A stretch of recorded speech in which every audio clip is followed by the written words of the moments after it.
오늘 우리에게 주시는 하나님의 말씀은 요한복음 16장 1절에서부터 4절까지 말씀입니다.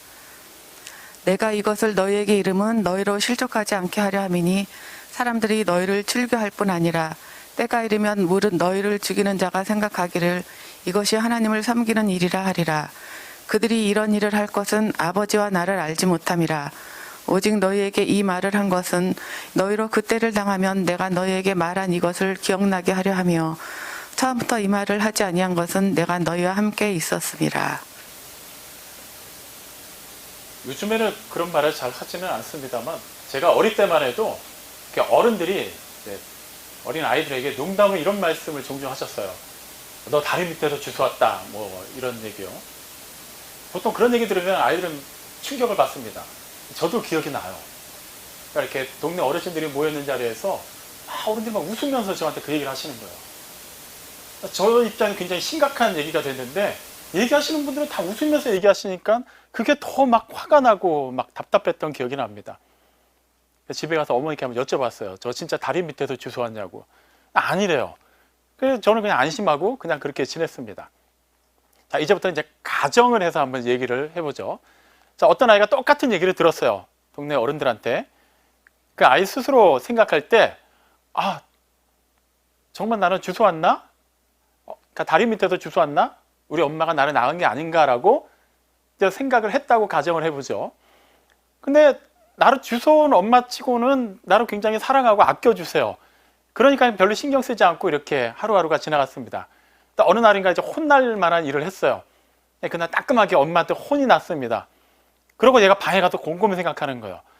역시 나를 주워온 게 맞나 보다. 나를 낳아준 엄마라면 평소와 같이 나를 계속해서 사랑해주고 내가 뭘 해도 다 이해를 해주셔야 되는데 왜 이번에는 나를 이렇게 미워하는 것처럼 이렇게 언성을 높이시고 혼을 내실까? 정말 내 엄마가 아니구나 라고 그렇게 생각했다고 해보죠. 자, 그럼 우리는 그 아이를 보면서 어떤 생각이 들까요? 그냥 우습기도 하고 답답하기도 할 거예요. 그 아이가 세상에 존재하게 된 거는 그 엄마와 아빠가 있었기 때문인데 아이는 그걸 알지 못해요. 객관적으로 말하면 그럴 수 있습니다. 왜 그럴까요? 엄마 뱃속에서 자기가 그렇게 막 체세포 분열할 때 일을 알 수 있을까요? 절대 알 수가 없어요. 엄마 뱃속에서 세상에 나왔을 때 그때 그 광경과 그때 엄마가 느꼈던 아픔과 그때 그 상황을 그 아이가 다 보았고 들었고 기억할 수 있을까요? 그렇지 못해요. 그러니까 그 아이의 기억에는 정말 나를 낳아주고 길러준 이분이 내 엄마다라고 객관적으로 알만한 증거는 없는 거예요. 그 아이 기준에서는. 그렇다는 이유만으로 자기가 보지 못했고 정확히 알지 못한다는 이유만으로 이 엄마는 나를 낳아준 엄마가 아니야 라고 말한다면 엄마 입장에서 한번 생각을 해보죠. 답답할 거예요. 본인이 뱃속에서 10개월 동안 품었어요. 그 기간 동안에 온갖 불편함을 다 감수했어요. 그리고 그 고통을 참아내고 낳았습니다. 그 힘든 과정을 다 참고 지금까지 길렀는데 단지 자기가 생각할 때 서운하다는 이유만으로 뭔가 기분 나쁘다는 이유만으로 내 엄마가 아니다라고 얘기하면은 참 어이가 없겠죠. 저도 이제 실제로 아까 말씀드린 것처럼 그런 얘기를 어른들한테 들은 적이 있어요. 다리 밑에서 주워왔다. 근데 저는 저희 어머니가 아니라고 얘기하시니까 별로 그거에 대해서 신경을 쓰진 않았어요. 근데 또 한편으로는 늘 뭔가 묘한 그런 게 뭔가 남는 게 있었어요. 근데 어른들이 저렇게 여러 명이 얘기할 때는 뭔가 있지 않을까.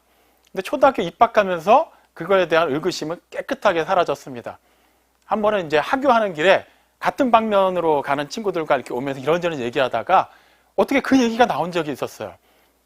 야, 어른들이 그러는데 난 다리 밑에서 주워왔대. 근데 다른 애들이 다 놀라는 거예요. 자기네들도 다 그런 얘기 들었대요. 그러니까 저뿐만 아니라 제 친구들도 다 출신이 다리 밑이었던 거예요. 우리만 문제가 있는 것인가? 그 다음날 학교 가서 애들한테 물어봤더니 여자애들 가운데는 그런 애가 별로 없는데 남자애들은 다 비슷하게 그런 출생의 비밀을 안고 있더라고요. 그때 우리는 알았어요. 이거는 그냥 어른들이 장난으로 하시는 얘기구나. 그 다음부터 전혀 그거에 대해서 의심하지 않았습니다. 자, 그렇다면 누군가가 저한테 물어볼 수 있어요. 그렇다면 송 목사가 어머니라고 부르는 그분이 진짜 당신의 어머니라는 걸 무엇으로 알 수 있는가? 엄마 뱃속에 있었던 것을 기억하는가? 태어날 때 정말 그분이 당신을 낳았다는 걸 똑똑히 보았는가? 저도 기억나지 않아요. 몰라요. 근데 어떻게 알 수 있을까요? 지금까지 살아보니까 저처럼 이렇게 독특한 성격을 가진 사람을 그렇게 한결같이 사랑해 주실 수 있는 분, 그 모든 것을 참아내 주시고 나를 길러주신 분, 나를 위해서 아낌없이 당신의 모든 것을 희생하신 분, 나를 낳아서 길러주신 어머니가 아니면 할 수가 없는 일이에요. 굳이 내가 무슨 과학적인 증거, 내가 명확하게 설명할 수 있는 무엇이 없고 굳이 옛날 사진들을 일일이 대조하면서 설명하지 않아도 저는 알 수 있어요. 네, 저를 낳아주신 분, 저를 길러주신 분, 제가 지금 어머니라고 부르는 그분은 제 어머니가 맞습니다. 자, 제가 굳이 이 얘기를 들은 이유는 이 세상에는 하나님에 대해서, 더 정확하게 표현해서 하나님의 그 실존, 존재에 대해서 부정하는 사람들이 참으로 많아요. 그들은 그럴 만한 이유가 있습니다. 하나님을 본 적이 없기 때문이에요. 하나님의 음성을 직접 들은 적이 없어요. 자, 요즘에는 우리가 신문을 볼 때 예전처럼 종이로 된 신문보다는 컴퓨터나 스마트폰을 통해서 인터넷만 연결되어 있으면 그렇게 쉽게 신문 기사를 보곤 하죠. 기사 내용은 똑같아요. 종이로 된 신문이나 그렇게 스마트폰을 통해서 보는 기사나 내용은 똑같은데 다른 게 있다면 그렇게 인터넷을 통해서 보게 되는 기사에는 댓글이 달려 있어요. 그 기사만이 나와 있는 게 아니라 그 기사를 읽은 사람들의 의견과 또 그 의견에 대한 좋아요, 싫어요와 같은 찬반 또 의견들이 달려 있습니다. 그러니까 저도 제가 이렇게 좀 주의 깊게 본 기사의 경우에는 다른 사람들은 어떻게 생각하나 이게 궁금해서 댓글들을 좀 보곤 합니다.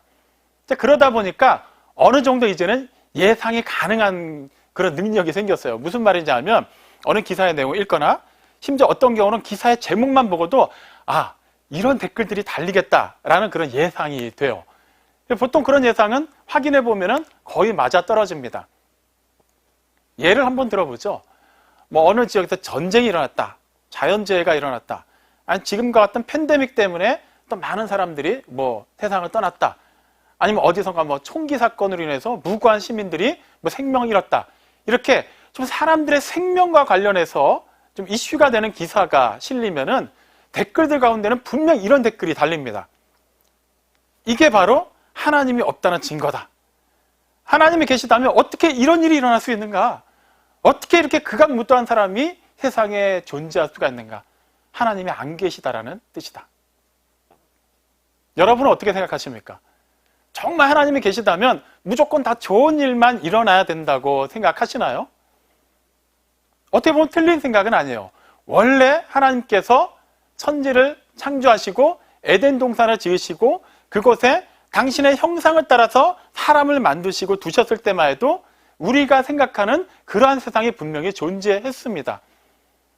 하지만 하나님의 말씀에 불순종하고 죄를 지음으로 말미암아 세상이 저주를 받았어요. 그 다음부터는 가시와 엉겅퀴가 나기 시작하고 그 고통 가운데서 우리는 살 수밖에 없게 되었습니다. 세상은 원래 하나님이 창조하실 때 보기에 좋았던 그 상태가 아니라 완전히 뒤틀어지고 왜곡되었어요. 그리고 부패하기 시작했습니다. 그 상황 속에서는 결코 하나님께서 뜻하신 그 완전한 아름다움과 선함, 그 의가 드러날 수 없게 되었죠. 그런 거를 세상은 인정하지 않아요. 당연한 겁니다. 원래 영이신 하나님, 그분의 속성을 따라서 그분의 생기가 들어감으로 말미암아 사람이 지어졌지만 영적으로 죽게 되었어요. 하나님과의 관계가 단절이 되었어요. 죄 때문에. 그 다음부터 우리는 영이신 하나님을 영적으로 알지 못하게 되었습니다.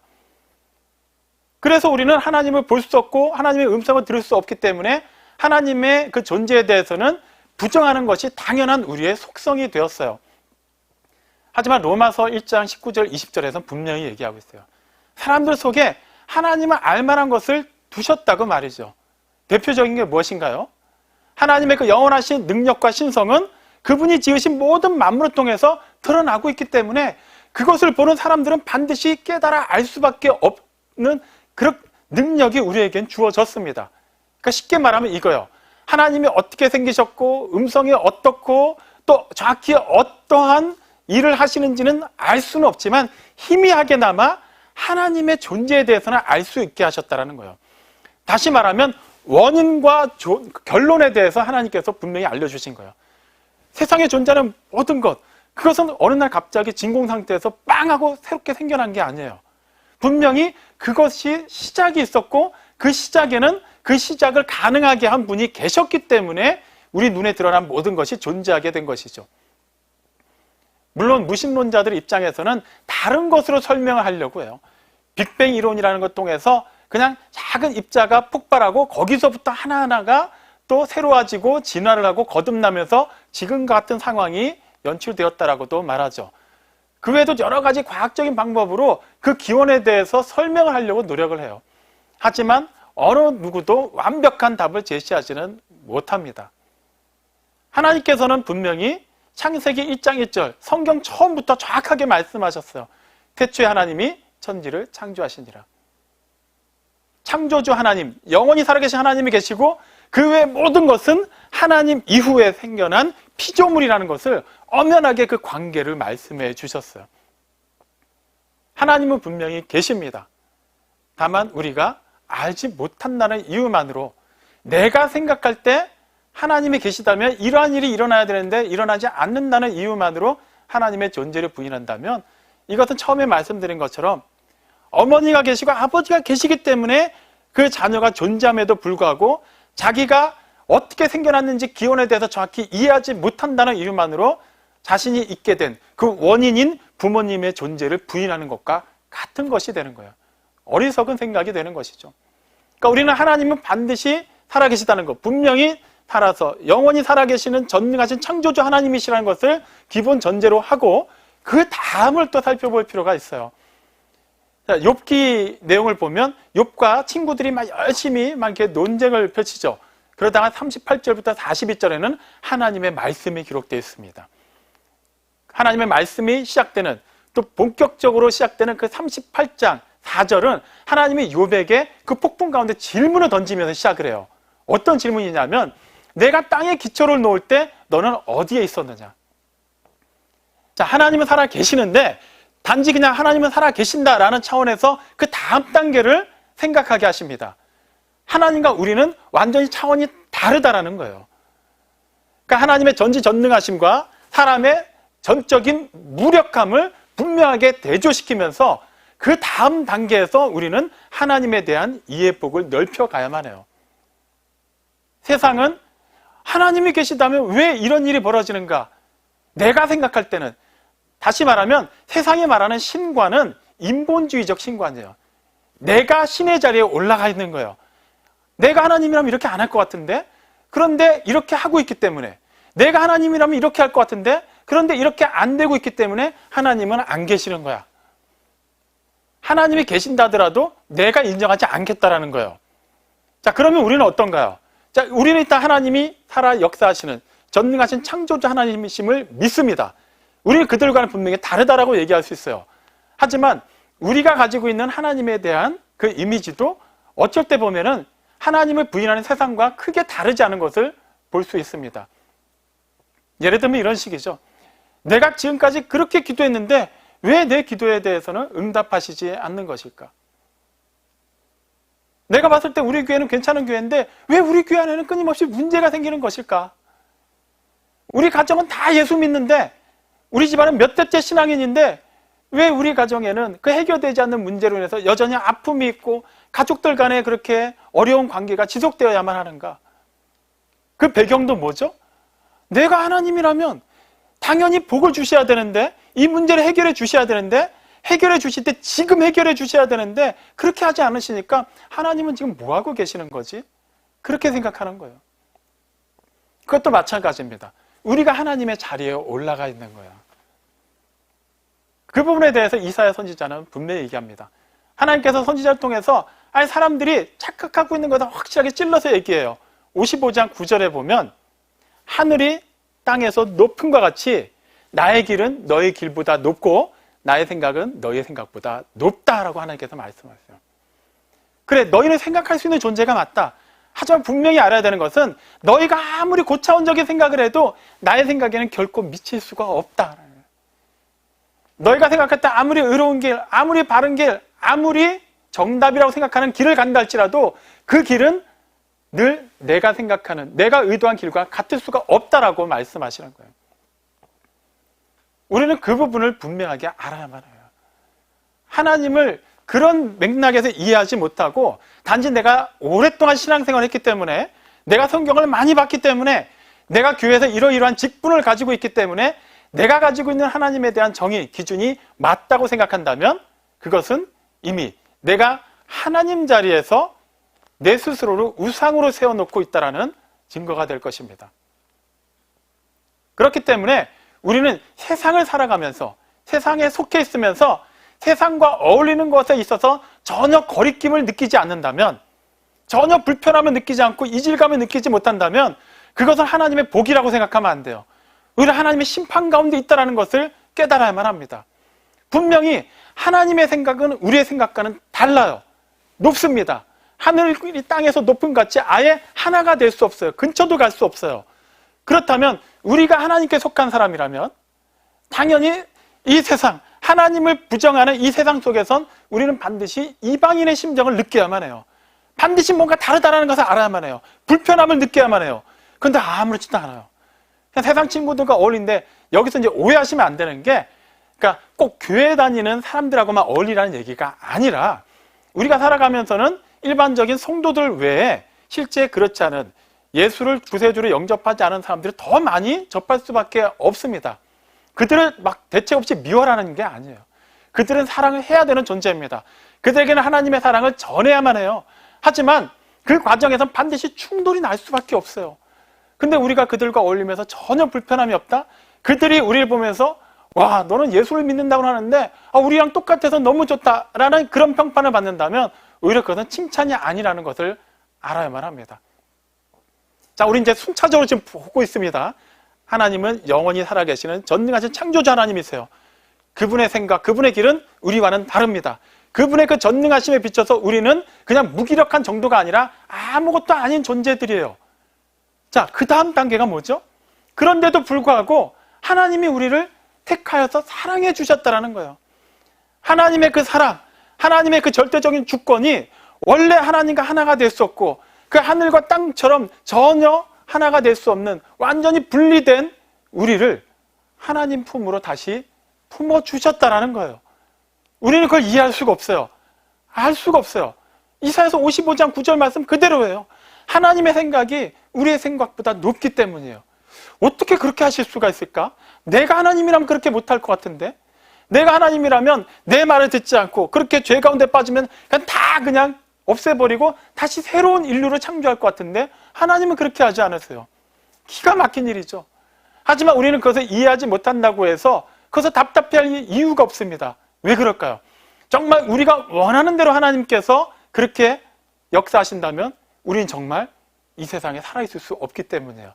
더 나아가서는 우리는 영원한 멸망의 형벌에 빠질 수밖에 없기 때문이에요. 내가 생각하는 하나님의 일을 정말 하나님이 하신다면 말이죠. 시편 136편은 1절부터 26절까지 전체 내용이 감사라는 내용으로 기록되어 있습니다. 하나님께 감사하라, 여호와께 감사하라. 이유도 다 똑같이 나와요. 후렴 부분이 그의 인자하심이 영원함이니라. 무슨 말입니까? 하나님의 사랑, 하나님의 그 속성이 영원하기 때문에 우리는 하나님께 감사할 수밖에 없다는 거예요. 데살로니가전서 5장 18절 말씀처럼 범사에 감사하라. 사실 우리는 그 말씀을 들을 때마다 오히려 범사에 감사하지 않을 만한 이유를 수십 가지, 수백 가지를 들 수가 있어요. 사실 그렇잖아요. 우리가 늘 감사할 수가 있습니까? 오히려 답답하고 심지어 짜증이 나고 화가 나고 억울하고 분한 일이 더 많지 않나요? 그런데도 어떻게 우리가 범사에 감사할 수 있을까요? 세상은 비록 삶은 우리를 속일지라도 그 세상 속에 있는 우리는 계속해서 치이고 부딪히고 넘어지고 아프고 슬피 울며 일을 가는 때가 있을지라도 우리를 향한 하나님의 사랑이 영원하기 때문이에요. 변하지 않기 때문이에요. 한번 택하신 그분의 그 능력, 그분의 그 사랑은 결코 끊어지지 않기 때문입니다. 로마서 8장 39절에서 그 못을 박아놓죠. 그 어떤 일도, 세상의 어떠한 권세도, 심지어는 그 영적인 어떠한 존재들도 우리를 향한 하나님의 사랑을 끊어놓을 수 없다라고 얘기해요. 하나님께서 그렇게 결정하셨기 때문이에요. 하나님의 의지가 이미 결정된 순간 그 어떤 것도, 그 어떤 피조물도 감히 그것에 도전할 수가 없습니다. 우리를 그렇게 부르셨어요. 창세기에 나오는 인물들 가운데 야곱을 한번 살펴보죠. 야곱이라는 이름으로 살 때 그는 참 간사한 인물이었어요. 정말 속이는 사람, 그 대명사였습니다. 그가 형을 속였어요. 에서를 속이고 아버지 이삭을 속여서 장자권을 자기가 가져갑니다. 물론 하나님께서 원래 예정하신 뜻이 있지만 겉으로 드러난 그 이야기만을 놓고 보면 그는 아버지와 형을 속였어요. 가족들과 같이 살 수 없게 되니까 외삼촌 라반이 있는 하란 땅으로 도망을 갑니다. 그 과정에서 베델에서 그가 잠이 들게 되죠.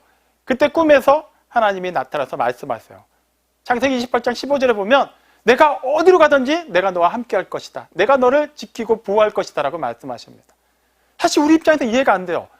오히려 좀 야곱은 따끔하게 좀 혼이 나야지 하나님의 보호하심을 받으면 안 돼요. 오히려 에서가 좀 불쌍하지 않나요? 비록 자기의 장자권을 좀 가볍게 여긴 것은 잘못이긴 하지만 야곱보다는 에서가 조금 더 나아 보이지 않나요? 근데 하나님께서는 오히려 에서가 아니라 야곱을 더 사랑하셨어요. 하나님께 그렇게 택하셨어요.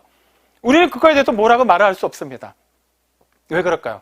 정말 그거에 대해서 뭐라고 말할 수 있고 우리가 생각하는 것, 우리가 주장하는 것이 옳다면 우리를 택하신 하나님의 사랑에 대해서도 우리는 할 말이 없기 때문이에요. 야곱을 택하시면 안 돼요. 하지만 나를 택하신 건 잘하신 겁니다 라고 말할 수 있을까요? 뭐가 달라서요? 우리와 야곱이 뭐가 다른가요? 우리 또한 아담으로 말미암아 세상에 들어온 그 죄의 유전으로 태어났고 하나님을 더듬어서 알려고 하지도 않고 하나님의 말씀을 제대로 들으려고 하지도 않는 그런 어두운 가운데 있는 존재들이었어요. 근데 하나님께서 어떻게 하셨어요? 그냥 그렇게 자연 만물을 통해서 그냥 이렇게 희미하게 알게만 하셨나요?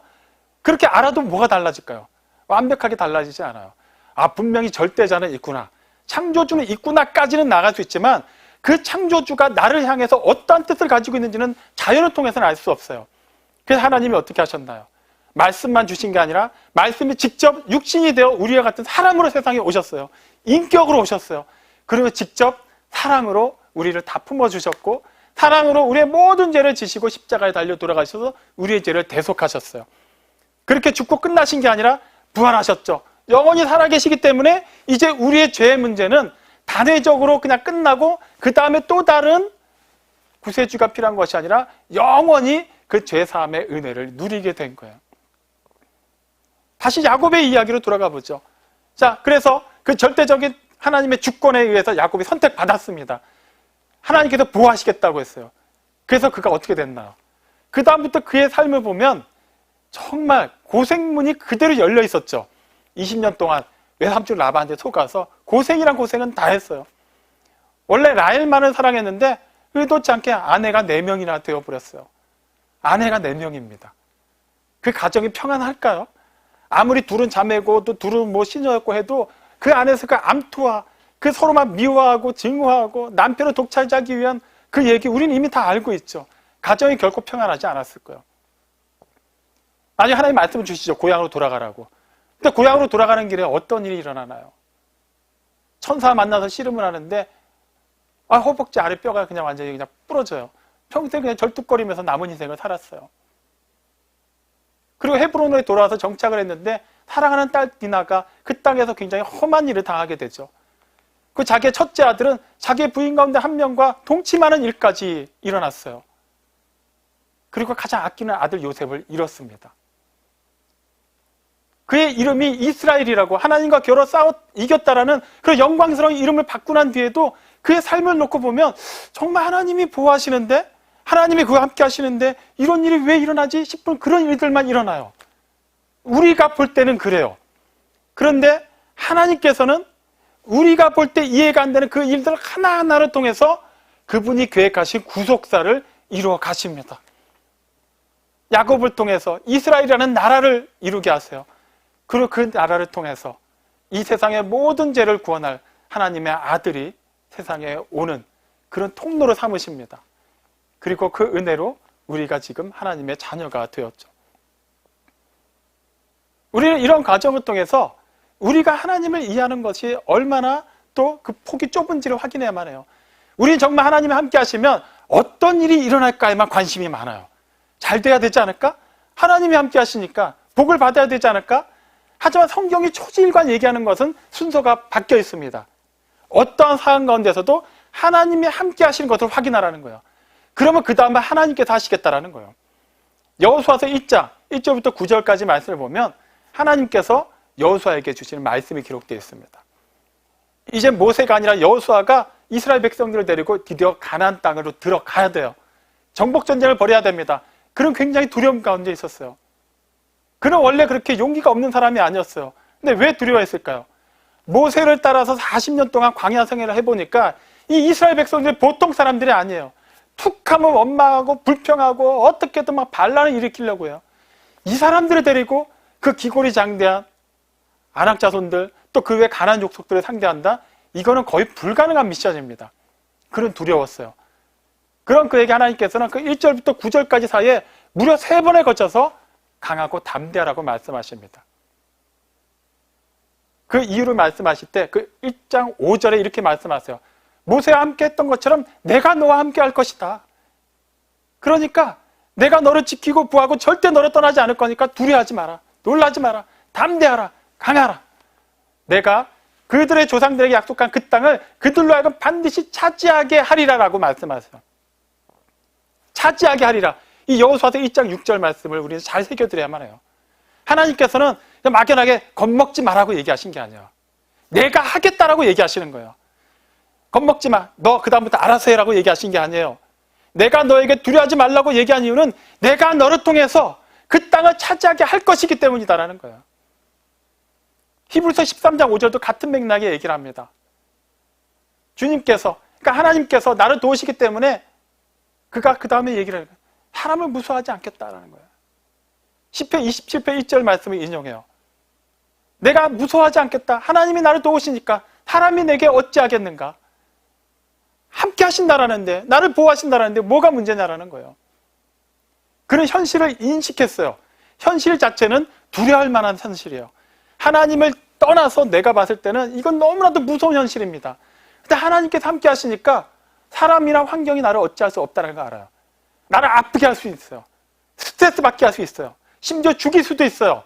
하지만 그래서 어쩌라고요? 영원한 하나님의 나라, 그곳에 속해 있는 나의 영혼에 대해서는 어떤 것도 건드리지 못해요. 나를 향한 하나님의 사랑은 어떤 것도 끊어내지 못합니다. 그러니까 그는 두려워하지 않겠다고 얘기해요. 힘들 수는 있다. 상황은 그렇다. 그래도 날 맞아들이겠다. 그것 자체가 하나님과 나 사이의 관계를 끊을 수가 없기 때문이다라고 말해요. 성경이 계속해서 말하는 맥락이 그겁니다. 살아계신 하나님을 알고 있는가? 그 하나님이 너희와는 전혀 다른 차원의 분이라는 걸 알고 있는가? 그렇다면 그분은 너희가 생각하는 것 그 이상의 크고 놀라운 일을 행하신다는 것을 알고 있는가? 그렇다면 어떠한 일이 놓일지라도 두려워하지 말라라는 거예요. 우리가 지금 계속해서 살펴보고 있는 요한복음 또 15장, 16장 말씀이 그런 맥락에서 우리가 이해할 때만 우리는 아멘으로 화답할 수 있게 됩니다. 제자들은 지금 두려워할 수밖에 없는 상황이에요. 주님은 떠나실 거고 성령님은 오신다고 하지만 거기서부터 막 일이 잘 풀리나요? 그렇지 않아요. 미움을 받을 것이라고 얘기해요. 오늘 그 본문 16장 2절에서는 사람들이 너희들을 출교시키고, 그러니까 아예 유대 공동체에서 아예 그냥 왕따를 시켜서 그냥 없는 사람 취급하겠다라는 거예요. 관계도 끊게 해버릴 것이고 어떠한 경제적인 활동도 못하게 할 것이다라고 그렇게 미리 말씀하십니다. 거기서 끝나나요? 그러면 유대 공동체 떠나서 다른 데 가서 다시 생업을 시작하면 되지 않을까? 그것도 불가능해요. 또 무슨 얘기를 하시냐면 심지어 너희를 죽이기까지 할 것이다. 그런데 오히려 그들은 그것을 하나님을 섬기는 열심이라고 얘기하면서 너희에게 박해를 가할 것이다. 그리고 3절에서 얘기하시죠. 그들이 그렇게 하는 것은 아버지와 나를 알지 못하기 때문이다. 제자들 입장에서 지금 기가 막힌 거예요. 그들은 하나님을 알고 하나님의 아들이신 독생자 예수 그리스도를 알고 있어요. 근데 정작 하나님을 안다고 말하지만 하나님을 모르는 사람들이 그들을 박해합니다. 상황상 하나님을 아는 사람들, 하나님께 속한 사람들은 박해를 안 받아야 되지 않을까요? 오히려 하나님께서 지켜주시기 때문에 더 만사형통하는 일만 일어나야 되지 않을까요? 근데 미움을 받아요. 심지어는 죽을 수도 있어요. 우리는 그 이유를 지난주에 살펴봤습니다. 세상이 빛이신 하나님을 미워하기 때문에 빛이신 하나님께 속한 하나님의 제자들, 하나님의 자녀들, 우리와 같은 성도들을 미워하는 건 당연한 일이에요. 하지만 우리 입장에서 이해가 잘 되지는 않아요. 하나님이 살아계시고 하나님이 전능하시고 하나님이 우리와는 전혀 다른 차원의 고차원적인 일을 하시는데, 그래도 내가 봤을 때는 우리는 세상에서 미움을 받으면 안 되는데, 세상이 우리 앞에서 막 껌뻑 죽고 다 엎드려야 되는데 오히려 우리가 죽을 수도 있다는 이 현실, 우리는 그것만을 바라볼 수 있지만 주님이 앞서서 계속 말씀하신 핵심이 무엇인가요? 내가 너희 안에, 내 말이 너희 안에, 너희가 내 안에 거한다면 너희는 전혀 두려워할 필요가 없다는 거예요. 너희는 열매를 많이 먹게 될 것이고 하나님께 영광을 돌리게 될 것이다. 이유가 뭔가요? 예수님이 그렇게 하시겠다라는 거예요. 너희가 어떻게든 힘써서 열매를 맺어야만 한다고 얘기하신 게 아니에요. 14장 26절에서 말씀하셨죠. 또 다른 보혜사, 예수님이 첫 번째 보혜사로 오셨는데 또 다른 보혜사로 제자들과 영원히 함께 하시겠다고 말씀하세요. 그래서 제자들에게 가르쳐 줄 겁니다. 예수님이 하신 모든 말씀을 생각나게 하실 거예요. 그러면서 뭐라고 얘기하시나요? 너희는 마음에 근심하지 마라. 두려워하지 마라. 핵심이 뭐예요? 내가 나의 평안을 너희에게 주기 때문이다라는 거예요. 또 다른 보혜사가 오신 것을 주님의 평안을 주신 것과 같은 맥락으로 말씀하시는 거예요. 성령님이 오시면 주님의 평안이 우리에게 임한다라는 거예요. 세상이 줄 수 없는, 세상이 알 수도 없는 평안이에요. 세상의 기준에서 말할 때는 좀 배부르고 등이 따뜻해야만 평안하다고 말하지만 하나님이 주시는 평안은 그런 것과 상관없이 초월한 평안이에요. 때로는 가난할 수도 있어요. 아플 수도 있어요. 억울한 일을 당할 수도 있어요. 하지만 우리는 그 일들로 말미암아 우리가 불행하다고 얘기하지 않습니다. 왜 그럴까요? 살아계신 하나님이 우리 안에, 그리고 우리가 하나님 안에 상호 내주하기 때문이에요. 그 다음에는 어떤 일이 벌어질까가 아니라 반드시 하나님의 선한 역사가 이루어질 것을 알기 때문에 우리가 답을 정할 필요는 없어요. 답은 하나님이 정확한 답을 갖고 계시니까 우리는 하나님께 속한 그대로 하나님께서 주신 삶을 살아내기만 하면 됩니다. 예수님이 그걸 지금 제자들에게 말씀하시는 거예요. 또 다른 보혜사가 올 것이다. 그리고 너희와 함께하면서 너희를 도울 것이다. 그렇지만 너희는 세상에서 미움을 받을 것이다. 근심하지 마라. 두려워하지 마라. 그 과정은 반드시 있어야만 할 것이고 결국에는 승리할 것이다. 내가 세상을 이기었기 때문이다라고 말씀하시는 겁니다. 사랑하는 성도 여러분, 우리는 하나님이 살아계심을 믿고 있습니까? 그분의 생각이 우리의 생각보다 높으며 그분의 길이 우리의 길보다 높다는 것을 인정하십니까? 하나님의 그 전지전능하심 앞에서 우리는 철저하게 무기력한 존재라는 것을 인정하십니까? 그렇다면 된 겁니다. 그렇다면 그 하나님께 속한 이상 하나님께서는 당신이 계획하신 그 일을 반드시 이루실 것입니다. 우리를 택하신 이상, 우리를 사랑하기로 작정하신 이상, 우리를 당신의 영원한 생명 가운데로 초청하신 이상, 그 다음은 그 모든 선한 열매를, 성령의 열매를 맺게 하기 위해서 하나님께서 일하실 겁니다. 하나님께 내어 맡기십시오. 지금 어떠한 두려운 일이 있습니까? 어떠한 근심 가운데 있습니까? 그 일을 보기 이전에 그 일을 넘어서 모든 것을 주관하시는 하나님께 시선을 고정하십시오. 그 전지전능하신 창조주 하나님이 우리와 함께 하십니다. 그리고 그분의 계획하신 크고 놀라운 일을 우리를 통해 이루십니다. 이 놀라운 믿음의 역사를 주어진 삶 속에서 신실하게 살아내고 그것을 아름답게 증거하고 그렇게 하나님께 영광이 되는 우리 모두가 되기를 주님의 이름으로 축원합니다. 아멘.